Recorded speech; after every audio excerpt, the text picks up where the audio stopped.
And there are a lot of people from Detroit who are on the West Coast, some of them in Los Angeles right now.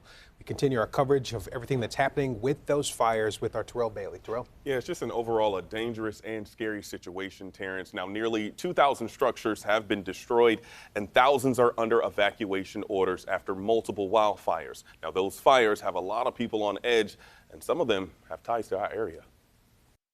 Now, picture that being at least 10 times as darker. Yeah. It literally was so dark with the smoke that the street lights was on. Like, that's how bad it was. Lamar Sally recalls what the sky in LA looked like when he first went outside Wednesday. The native Detroiter has been in California for over 20 years and says the Palisades fire is one of the worst he's seen. For that area to catch on fire and destroy those homes, it's pretty bad. Lamar lives in Mid-City, about 15 miles away from the Pacific Palisades.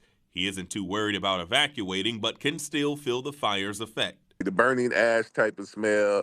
I mean, and if you got like any kind of asthma or something like that, it really affects you.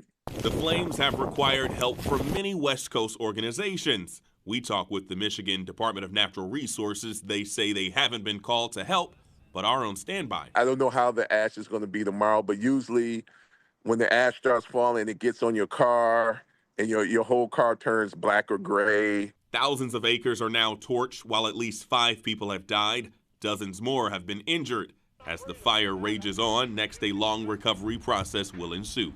It's going to be a while before it gets back to normal.